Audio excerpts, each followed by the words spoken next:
This is MJ. I'm an author, I'm an artist, I'm an analyzer. Find all my work at mjmunoz.com. Henshin Inspection presents Super Sentai Sanctuary. I will be discussing what is the difference between honesty and privacy. This is Super Sentai Sanctuary episode 13, Your Honesty Cost You. Avataro Sentai Donbrothers episode 13, Goodbye Taro, originally aired May 29, 2022. The writer is Toshiki Inoue, the director is Katsuya Watanabe. The synopsis, which I'm not doing, and I keep saying that for some reason, it ain't gonna happen right now, but I'll jump right into the negative stuff. Inoue brother was entirely dropped from that final scene, which bugged me when Taro, spoilers, died. Or went to the Shadow Realm. Anyway, in retrospect, that is in line with the logic of the show, because when they finish the fight, they usually disappear, teleport back to wherever they were before. But it seems like a budget-saving move, and it stood out as odd. Everyone else cared about Taro vanishing, but Inuzaka was completely disconnected from that moment.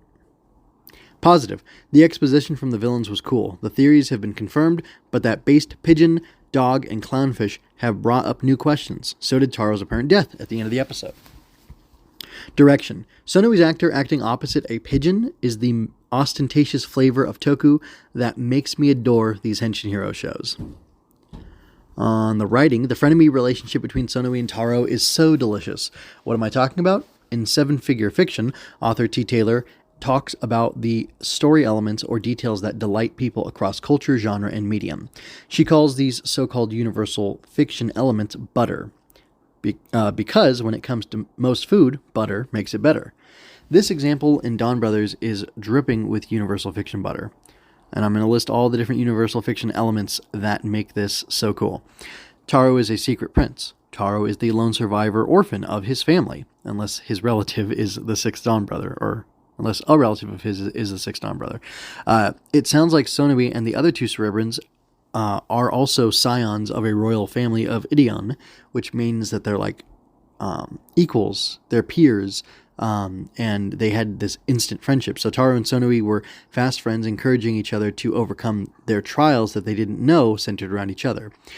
So it's like secret prince, but it's like, prince versus prince, or prince and princess versus prince, and it's like royal intrigue going on with them all being royals of this Ideon world. So the next thing is they had just promised, this is Sonoi and Taro specifically, just promised to celebrate their respective victories together before realizing they were mortal enemies.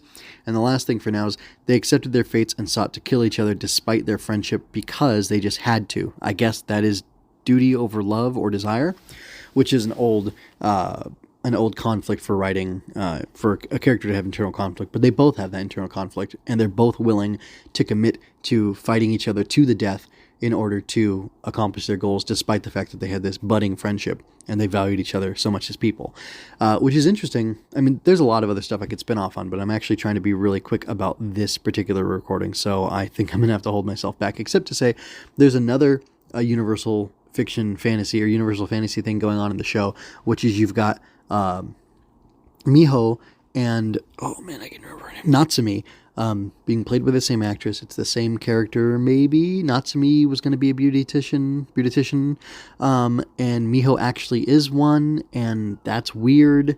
So, like, you have kind of like two guys going for the same woman, and there's that love triangle tension there that people really like. And, I mean, if it turns out that somehow Miho and Natsumi are separate people, it'll fulfill that fantasy because, people will want both guys to be able to be with the girl, and if they can't be because she's a single person, that creates its own tension. But if that's the truth for a while and then another truth emerges where somehow they end up getting split into two different people, then that appeals to seeing them both get their happy endings and stuff. So that's just, there's a lot of different things that are universal fiction or universal fantasy, and there's all sorts of fantasies. Taylor's actually like a romance author, so she talks specifically about a lot of romance stuff, and it gets a little adult, let's say, but she's not like super vulgar, but just like, well, she's a little vulgar in some places in the book as she's explaining it, but the elements are true, and they hold to all sorts of stuff like found family, secret family, which I kind of brought up in, related to what's going on in this show right now. So anyway, All really cool writing stuff, and I'll move on from there to my general notes. I just have really one thing. The score was dope during the Duel of Revelations, by which I mean the duel where they ended up knocking each other out and dehensioning or untransforming, and then realizing who they are and what's been going on all this time. So I have a question in my reflection section, which is this: what is the difference between honesty and privacy? And I guess Taro never read The Art of War, and I'm wondering if you have. So I'm actually going to do this in reverse. So the whole Art of War thing, in Sun Tzu's The Art of War, he talks about never going into a battle unless you're sure you can win. He talks about the different elements or features, like the different types of terrain, which that's like there's mountain, there's cliff, there's stuff like that, right? But then there's also like conditions of the battlefield. And one of the things is that you don't have to lie to your enemy, but you want to feint, and you want to feint. You want to feint, and you want to do things that misdirect and mislead your enemy so that they do not know what you're doing, so that it's harder for them to have a guaranteed victory over you. You choose the time and the place where and when you will attack your enemy, and you do it when they're off guard, when they're off kilter, and things like that. And you may say, oh, that's Weasley, that's bad. But Sun Tzu also says, according to a podcaster I listen to, that no nation ever benefits from being in a prolonged war. So war is the last result. War is the last thing you want to have happen. But when war happens, you want to pick your battles and immediately decimate and destroy your enemy to end the war as quickly as possible, to the benefit of both you and your enemy. And I just think that's interesting concepts that I'm pulling from some of my background and some of the things I know. Not that I was ever a soldier or anything like that, but I'm interested in some of these things. And I have listened to The Art of War a couple times, and it's something I should keep doing, like, I don't know, once a year, once every 6 months, something like that. Anyway, but it's interesting that Taro is this warrior and has this desire to be an adequate combatant and wants his companions to be up to his level, and yet he, because he refuses to lie, tells this guy, so I'm transitioning back into the other thing, he tells Sonoi what his weakness is, and I believe he was being completely truthful because he has such a hard problem lying, which is funny because if he had lied, like, he had to tell the truth, I guess, because if he'd lied, he could have been killed, and then if he was killed and fell dead right there on the floor, I mean, Sonoi could have cut his head off or killed him in some other more permanent way or something like that. And that's kind of interesting. So he almost had to tell the truth. He couldn't lie because it goes against his nature. But could his nature evolve so that he could lie? Could he adapt and overcome by learning how to lie or give a white lie? Or he could have withheld and said, you know what, this isn't. This is private. This is not for you to know. This is not for you to see. I believe it is a firm truth that there are some things that are private that you are under no obligation to share with people. And being that we're all sovereign, divinely created beings, I believe that we all have the right to set our own boundaries and say, this is a boundary and tell people what those boundaries are, and then enforce them. Say, this is my boundary. I'm not allowing you to cross it. I don't want to share this with you, so I'm not going to tell you. And that's not lying. You're being honest. You're saying, I have a in this example, I have a weakness and I will not tell it to you because, you're free to discover it, but I am under no obligation to disclose it to you, because it's my information to keep, just like I don't need to tell you exactly what I'm thinking, or I don't need to be. There's a difference between being honest with people and being a completely open book and revealing things about yourself that will be a detriment to you or that will cause you harm. Or even both ways. If you were you have the right to withhold information from somebody because it's your information and you're the one who owns it and who gets to choose when to disclose things. From Taro's perspective, if the way he is, where he's willing to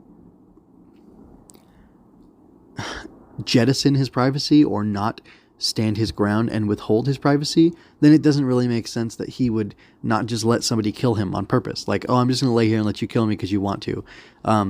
That's kind of a sloppy example, but there's definitely a big difference between privacy and your right to withhold something from somebody, because nobody has a claim of ownership on you. Like the point of, or like the reason, the origin of the right to privacy for Taro and for anybody else, is that you are free and you are sovereign and you are in control of yourself and you get to set those limits with other people, which is basically what I said before, so I'm kind of belaboring my point, but I just, I don't know, I just think that's interesting, and I hope Inoue doesn't leave that hanging, and I hope we get to see a resolution of this, but it really makes for a dramatic turn of events and something really interesting going on, so I need to close this out, so I will hurry up now. I'm going to score this episode, episode 13, a 9 out of 10.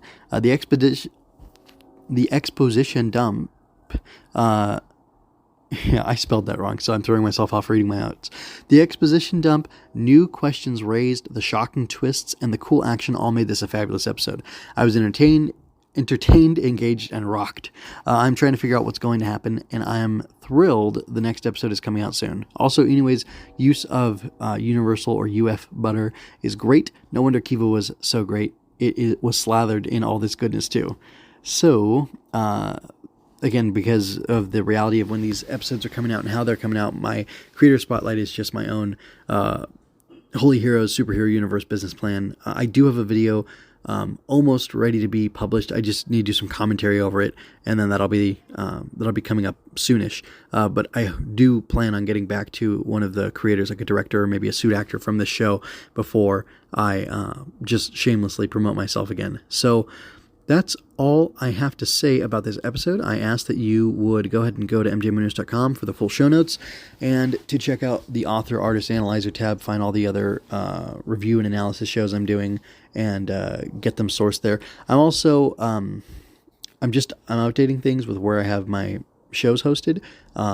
I had made an error and you couldn't get more than 10 episodes at all at a time, and I've fixed that error, but apparently WordPress has a limit of 350 episodes, so once I pass 350 episodes on something, I'll have to figure out a way to renew the feed or refresh it or archive some of it, and you'll just have to go back and manually listen to it, but I'll make all that stuff convenient. But I'm putting the shows out on Podcast Addict, which is a directory or whatever, and they have a cool app that I've been using because my phone got destroyed and I had to get a new one. So Podcast Addict is pretty cool. I'm liking it so far. It makes it's a better experience than the last pod player I had. So that's kind of cool. Anyway, check out all that stuff, and that's it. This is MJ. I leave you with peace and blessings until next time. And this is actually going to be part of the Story Over Everything feed, which is a thing I'm doing as a catch-all of everything I produce that has an audio version of it. So you can look forward to that, and that's, of course, going to be hosted on mjmunoz.com. It's me documenting chronicling my efforts to ingest all the media I enjoy and figure out how those stories are so good, what makes them so good, so I can take those things and put them into my own writing. And it'll also be a peek into my creative process as well. So that's it.